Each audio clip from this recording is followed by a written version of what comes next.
A story is like a song.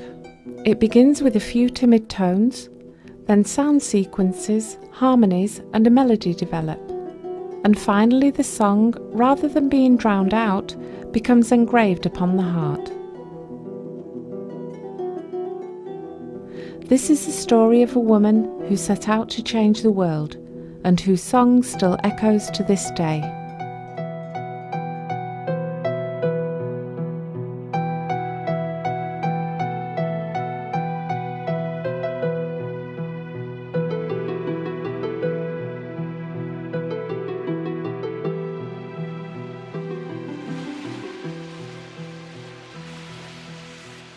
Our story begins on a small island on the French Atlantic coast, Noirmoutier, the island of the Black Monastery. Life for the island's inhabitants has always been shaped by the sea and by fishing. Today, Noirmoutier is a popular holiday destination, which in summertime attracts thousands of tourists. Let us turn back the wheel of history 200 years. During the tumultuous French Revolution, Noirmoutier is where political opponents are exiled. So too is the physician Julien Pelletier, who is accused of medically treating enemies of the revolution. Later acquitted, Pelletier establishes this house in the Grande Rue as his family home on the island. Here, in the year of 1796, Rose Virginie, the 8th child of the family, is born. Today, part of the Pelletiers' former home is a chapel. With its surrounding seas and its forest containing age-old stone oaks, Noirmoutier is a children's paradise. It also has the grotto of the Holy Philbert. In the 7th century, he had founded a monastery on the island. However, this monastery of the Black Monks was destroyed, and the church, established on the site of those ruins, was used as a prison in the days of the French Revolution and later became derelict. Rose Virginie peeks through the old walls and explores the site with her friend. The mysterious crypt fascinates the girls. It is told that together the two cleared the area of rubbish and decorated the grave of the Holy One. A story reminiscent of Francis of Assisi, who heard the call of Christ in the purged chapel of San Damiano. "Francis, rebuild my church." Rose Virginie's unencumbered childhood recedes rapidly. After her father dies age 54, she attends the newly opened school of the Ursulines. In 1810, her mother takes the decision to return with the children to her relatives at Soulans. This means parting from the sea of Noirmoutier. But Rose Virginie will never forget her childhood experiences. I remember that my father often brought a child in need of care to our family.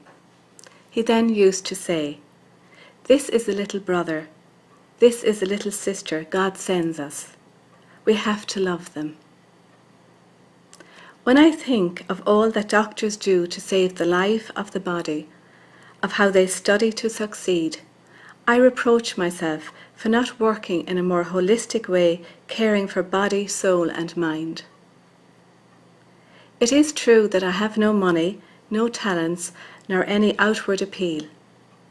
But I always loved our girls. I loved them with the strength of my soul. Have you a lively wit, a warm heart? Are you kindly, cheerful, frank, of a vivid imagination? God shared his gifts with you. Use all that as a means of bringing people to God. Never be discouraged at difficulties. If you washed by merely wetting your fingers or barely touching yourself with a sponge, how could you ever be clean? When learning to swim, you have to throw yourself in entirely, not lower yourself in little by little.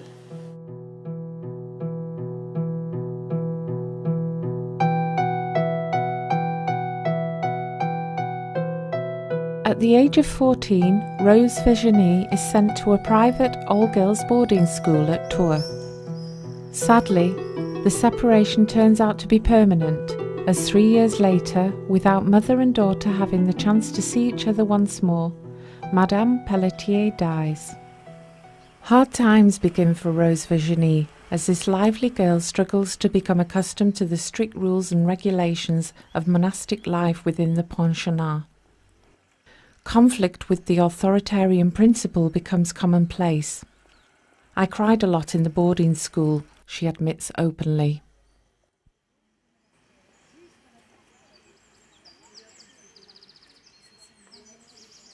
In the shade of the Cathedral of Tours is the monastery of the Sisters of Our Lady of Charity, called the Refuge. In the 17th century, the French missionary Jean Eudes had founded this order to help fallen girls and penitents such as beggar women, culpable and burgeoning young females, and prostitutes. It is estimated that in Paris, around the year 1650, there were over 10,000 girls and women practicing prostitution. Although this was largely due to social suffering, many citizens felt that these women should be locked up in order to rid society of such criminals. However, the Sisters of Our Lady of Charity belonged to a minority who, worried about the fate of these girls and women, offer them refuge and new life perspectives. Rose Virginie learns about the work of the sisters and is impressed. So much so that one night, after taking the decision to enter the order, the 16-year-old girl leaves the pensionnat and hurries to the monastery. "Here I am, and I'm not going to leave," she explains to the astonished superior. However, such a rapid entrance into the order doesn't quite work out as Rose Virginie expects. To take her vows, she must wait until she comes of age. In the meantime, she spends her days cleaning and doing garden work. On the suggestion of her superior, she uses the time to study the Bible and stories about the holy. On the day of her profession, Rose Virginie receives the order name Maria of the Holy Euphrasia.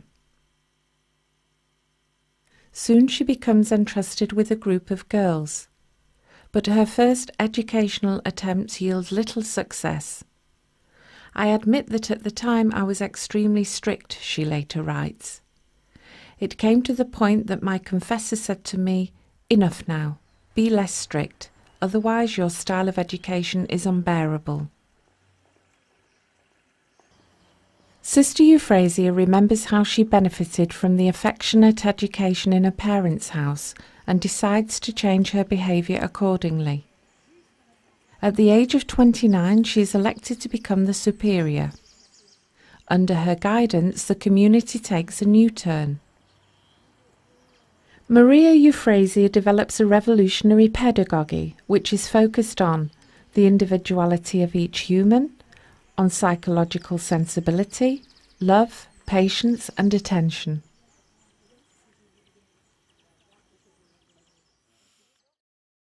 My dear daughters, remember that most of the girls on arrival have little upbringing and like to flaunt their bad behaviour. Have compassion for these dear girls. They must do great violence to themselves.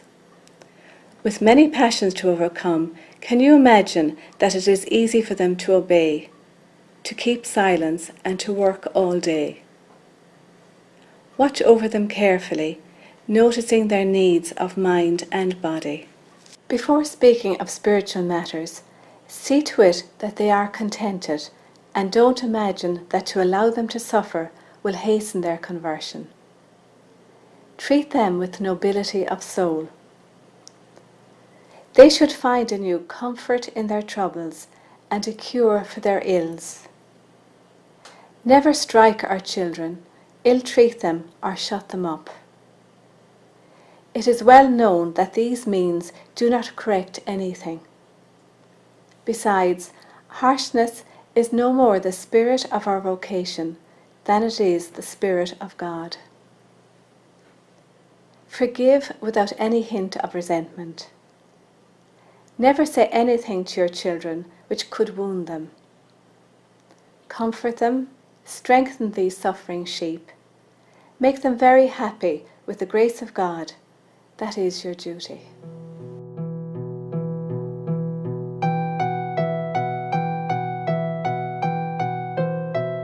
Angers. In the middle of the 19th century, the city at the confluence of Maine and Loire, which is steeped in tradition, is becoming more of an industrial site. The increasing number of factories and weaving mills help develop a growing working-class society, which is not without problems. This influences the Bishop of Angers to ask the sisters in Tours to establish an educational home. Sister Euphrasia is enthusiastic of the idea. As the call from Angers reached us, I was in seventh heaven. In 1829, she departs with 5 sisters to Angers. The area of a former weaving mill is prepared provisionally as the monastery. Sister Euphrasia names the new foundation House of the Good Shepherd. The first girls and women are accepted, but having only bread and water to live on makes the new start difficult. We were so poor that we had to sell the carrots from the garden, Sister Euphrasia remembers. We had no furniture, no covers or dresses, sometimes even nothing to eat.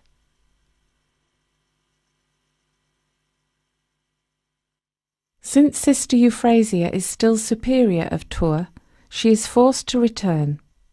Alone, the sisters in Angers feel so overstretched and demotivated that their initial flame of enthusiasm starts to die down. Finally, in 1831, when her term of office in Tours ends, Sister Euphrasia becomes appointed Superior of Angers and can dedicate herself to the new task completely.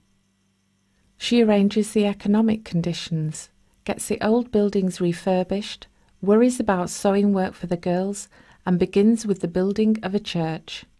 She writes, "We may still be poor, but if I know the Holy Sacrament is in our church and that there is a group of girls staying in our house, then I can anticipate heavenly luck and blessedness."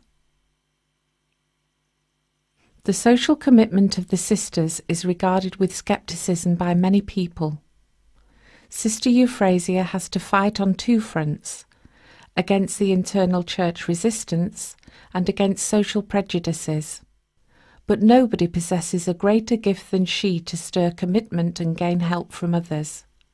If one heard our mother speaking, the sisters later remember, one would have gone with her to the ends of the earth. Many young women feel attracted by her charisma and enter the order. The house in Angers grows, helped not least by the generous donations received from the Count of Neuville and other benefactors. But Sister Euphrasia is not satisfied. For her, the rescue of souls, as she calls the work of the sisters, has worldwide dimensions. My dear daughters, does it seem that it is enough for you to carry out the duties assigned to you, to avoid grave sin, and to remain, as it were, becalmed without advancing or retreating? This kind of life, without any progress, strongly resembles sleep. Let us rouse ourselves and go forward.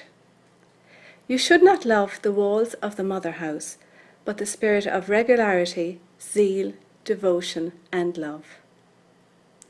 As we are all shepherds, or if you prefer, shepherdesses, no one small corner of the earth should hold us back. As for me, I no longer want to be called French. I am Italian, English, German, Spanish, American, African, Indian. I belong to every country where there are souls to save. Don't be afraid to pitch your tents on distant shores, if sheep are there to lead to the fold. Never be discouraged. You know that when the archer bends his bow, he aims above the desired mark, otherwise the arrow will fall short. Do the same. Aim higher so that you will reach your goals.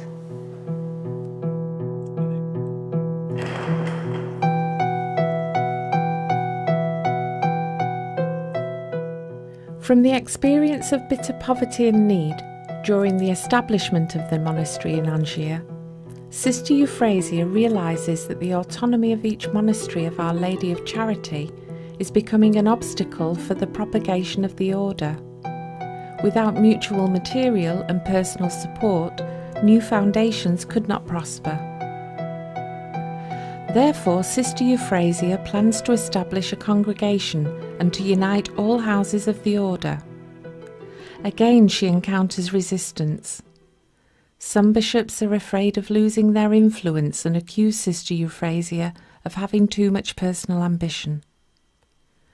As a woman, it is not easy to maintain ground against the clerics. I know how many letters are written against me, she says, but I have a clear conscience. Finally, in 1835, Pope Gregor XVI approves the establishment of the congregation. The new congregation keeps the name Our Lady of Charity of the Good Shepherd of Angiers. Sister Euphrasia is elected the first General Superior. It pains her that not all houses are willing to join the congregation, but her sights are focused on the future. Our zeal must cover the whole world, she says again and again. From everywhere, requests for the establishment of new houses reach her. Hardly a year passes in which new branches of the Sisters of the Good Shepherd are not developed, first in Europe, then in Africa, and eventually worldwide.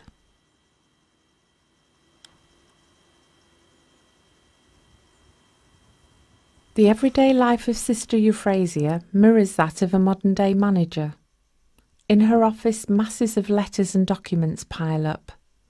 In a time without telephone and internet, she tries to stay in contact with all the houses through lively correspondence. She purchases printing machines in order to publish a magazine. She is untiring in her efforts to visit individual branches, to encourage the sisters, and to prepare for the founding of new ones. In 1864, the order has 92 houses, 2,000 sisters, and 350 novices. I would not have believed that our congregation could spread so fast, Sister Euphrasia admits. But the General Superior is also conscious that rapid growth holds some dangers. Again and again she appeals to the young sisters, at home and abroad, to maintain the spirit of the Mother House in Angiers and to remain faithful to the original commitment of the order.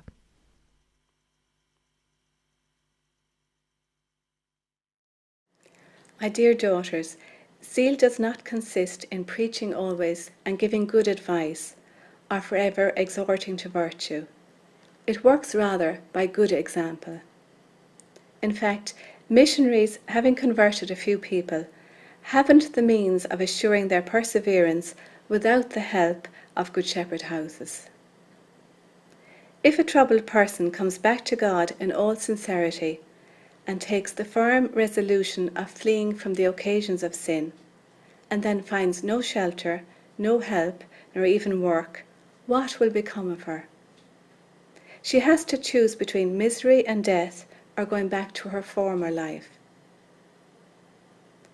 If the girls are well taught and know how to work well, they will be able not only to earn their own living, but also to help their parents. Jesus came on earth to redeem and save people. For whom do you think has the Lord done such things? Perhaps for special souls, his friends. Oh no, my dear daughters, these things happened for troubled people who had lost their way and abandoned the right road. Let us enter into closer communion with the poor and serve them, for they are the treasure that God has entrusted to us.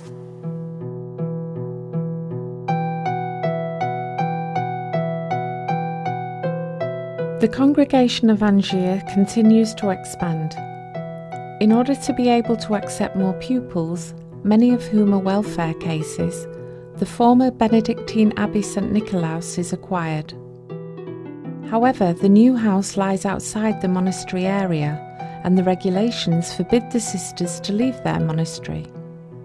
Sister Euphrasia is inventive. She authorises the digging of a tunnel which will interconnect the buildings. This piece of underground work demonstrates how wholly these sisters dedicate themselves to helping humans worldwide who are exploited, degraded, and deprived of their rights. Long before the Church discovers the social question, Sister Euphrasia is demonstrating solidarity with marginalised groups of society. With her dream for a fairer and more humane world, her ability to understand the necessity of social change and how this can be accomplished, Sister Euphrasia sets clear signals. She leads the congregation for more than 30 years. 6 times she is re-elected as General Superior. She dies on the 24th of April 1868 at the age of 72 years.